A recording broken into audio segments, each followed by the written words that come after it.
जय हिंद दोस्तों, क्या हालचाल। उम्मीद करता हूँ भाई सबके सब आप यहाँ पे बहुत ही बढ़िया होंगे। आज की इस वीडियो में हम यहाँ पे कंपैरिजन करने वाले हैं iQOO के G9 स्मार्टफोन का मोटो के GT4 स्मार्टफोन के साथ में। तो कंपैरिजन हम यहाँ पे स्टार्ट कर लेते हैं दोस्तों। सबसे पहले डिस्प्ले के साथ तो iQOO के स्मार्टफोन में हमें देखने को मिलती है एक 6.67 इंचज की full HD plus flat AMOLED display जो कि 5 वोल्ट के साथ यहाँ पे आती है। 120 हर्ट्ज का रिफ्रेश रेट दिया गया है। 1800 निट्स की पीक ब्राइटनेस और HDR10+ का सपोर्ट हमें इस डिस्प्ले में देखने को मिल जाएगा। दूसरे मोटो के स्मार्टफोन में हमें देखने को मिलती है दोस्तों एक 6.55 इंचज की full HD plus POLED display जो कि एक एमोलेड डिस्प्ले ही होती है। नए 5 वोल्ट के साथ ये डिस्प्ले यहाँ पे आती है। 120 हर्ट्ज का रिफ्रेश रेट दिया गया है। 1300 निट्स की पीक ब्राइटनेस और HDR10+ का सपोर्ट हमें यहाँ पे देखने को मिल जाएगा। तो ओवरऑल कंटेंट वॉचिंग की अगर मैं यहाँ पे बात करूँ तो भाई दोनों ही स्मार्टफोन की डिस्प्ले बिल्कुल यहाँ पे सेम दी गई है। सेम रिफ्रेश रेट और एमोलेड पैनल हमें देखने को मिल जाएगा। तो डिस्प्ले में कंटेंट वॉचिंग वाइज आपको कोई भी दिक्कत नहीं होने वाली। बहुत ही बढ़िया वाली कंटेंट वॉचिंग आप दोनों स्मार्टफोन में कर पाएंगे। तो डिस्प्ले वाइज तो भाई दोनों स्मार्टफोन टाई हो जाते हैं। आगे हम यहाँ पे बात कर लेते हैं इनके चिपसेट की यानी कि परफॉर्मेंस की। तो iQOO के G9 स्मार्टफोन में हमें देखने को मिलता है MediaTek का Dimensity 7200 प्रोसेसर जो कि हमें Vivo के T2 Pro स्मार्टफोन में भी देखने को मिल जाता है।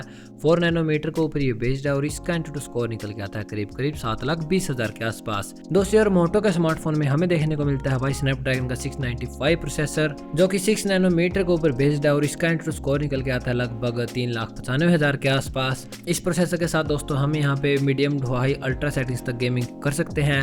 LPDDR4S की रैम हमें यहाँ पे देखने को मिल जाएगी और UFS 2.2 की स्टोरेज दी गई है दोनों ही स्मार्टफोन में। ओवरऑल मैक्सिमम परफॉर्मेंस की अगर मैं यहाँ पे बात करूँ तो भाई नो डाउट अगर आपको 20,000 रुपए के बजट में सबसे बेहतरीन परफॉर्मेंस चाहिए तो इसके लिए आपको iQOO के G9 स्मार्टफोन को ही चूज करना पड़ेगा। बेसिकली इस स्मार्टफोन में आप यहाँ पे हाई टू अल्ट्रा सेटिंग्स पर इजीली गेमिंग कर सकते हैं। तो परफॉर्मेंस वाइज भाई यहाँ पे iQOO का स्मार्टफोन विनर बन जाता है।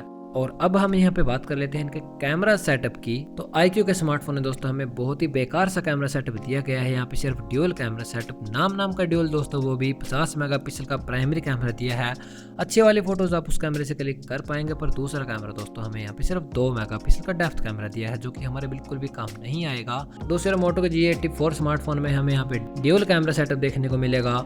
दोनों के 2 कैमरे दोस्तों यहाँ पे काम के दिए गए हैं। 50 मेगापिक्सल का प्राइमरी कैमरा और एक 8 मेगापिक्सल का ultra wide angle camera. Maximum video support की बात करें तो भाई यहाँ पे iQOO के स्मार्टफोन में हम 4K वीडियो शूट कर सकते हैं। मोटो के स्मार्टफोन में सिर्फ 1080p भी वीडियो शूट कर पाएंगे। और सेल्फी के मामले में हमें दोनों ही स्मार्टफोन में 16 मेगापिक्सल का सेल्फी कैमरा दिया गया है और OIS का सपोर्ट तो दोनों स्मार्टफोन में दिया ही गया है, वो तो पता ही है हमें। तो अगर मैं मैक्सिमम बढ़िया कैमरा परफॉर्मेंस की बात करूँ तो दोस्तों अगर आपको एक अल्ट्रा वाइड एंगल कैमरे की नीड नहीं पड़ती तो आप iQOO के स्मार्टफोन की तरफ जा सकते हैं भाई 4K वीडियो रिकॉर्डिंग के लिए। और अगर आपको अल्ट्रा वाइड एंगल कैमरे की नीड पड़ती है तो आप मोटो के स्मार्टफोन को चूज करिए। बैटरीज की अब हम यहाँ पे बात कर लेते हैं दोस्तों। तो यहाँ पे iQOO के स्मार्टफोन में हमें पूरी 5000 mAh की बहुत ही बड़ी बैटरी कैपेसिटी दी गई है। बट यहाँ पे फास्ट चार्जिंग दोस्तों सिर्फ 44 वोल्ट की आपको देखने को मिलेगी।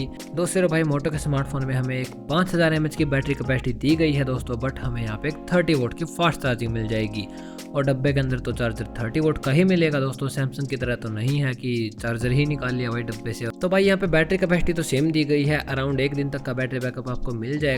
बट अगर आपको इस बजट में बिल्कुल फास्ट चार्जिंग ज़्यादा चाहिए तो 44 वोल्ट की फास्ट चार्जिंग के लिए आप iQOO के स्मार्टफोन की तरफ जा सकते हैं। नेटवर्क एंड कनेक्टिविटी की अगर हम यहाँ पे बात करें तो iQOO के स्मार्टफोन में दोस्तों हमें यहाँ पे 8 5G के बैंड्स दिए गए हैं। Wi-Fi 6 Bluetooth 5.1 के साथ out of the box Android 14 का सपोर्ट देखने को मिल जाएगा। दूसरे मोटो के स्मार्टफोन में हमें यहाँ पे 14 5G के बैंड्स, Wi-Fi 6 Bluetooth 5.1 के साथ out of the box Android 13 का सपोर्ट मिलेगा। मल्टीमीडिया के सपोर्ट के लिए हमें स्टीरियो स्पीकर्स का सेटअप दोनों स्मार्टफोन में दिया गया है दोस्तों। पर 3.5mm का ऑडियो जैक हमें सिर्फ मोटो के स्मार्टफोन में मिलेगा।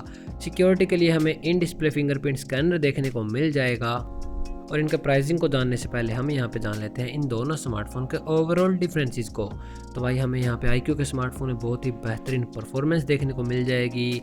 Android 14 का सपोर्ट दिया गया है और 44 वोल्ट की फास्ट चार्जिंग मिल जाएगी 4K वीडियो रिकॉर्डिंग के सपोर्ट के साथ। दूसरी ओर मोटो के स्मार्टफोन में दोस्तों हमें 3.5mm का ऑडियो जैक और एक 8 मेगापिक्सल का अल्ट्रा वाइड एंगल कैमरा दिया गया है। और अब हम जान लेते हैं इनके प्राइसिंग को।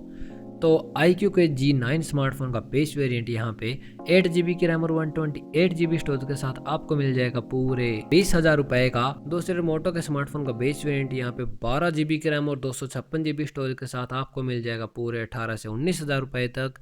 ओवरऑल वैल्यू फॉर मनी की अगर मैं यहाँ पे बात करूँ तो दोस्तों, अगर गेमिंग के लिए आपको 20,000 रुपये के बजट में बहुत ही बेहतरीन फ़ोन चाहिए तो ज़रूर से आप iQOO के स्मार्टफोन की तरफ जा सकते हैं। अदरवाइज़ दोस्तों गेमिंग की आपको इतनी नीड नहीं पड़ती, और कंटेंट वॉचिंग और कैमराज के हिसाब से आपको बढ़िया फ़ोन चाहिए, यूट्यूब और मूवीज़ देखनी है आपको, तो ज़रूर से आप मोटो के GT4 स्मार्टफोन को चूज़ कर सकते हैं। तो यही थे दोस्तों मेरे कुछ ऑनेस्ट ओपिनियन इन दोनों स्मार्टफोन के बारे में। मिलते हैं नेक्स्ट वीडियो में। इस वीडियो में इतना ही। Bye bye.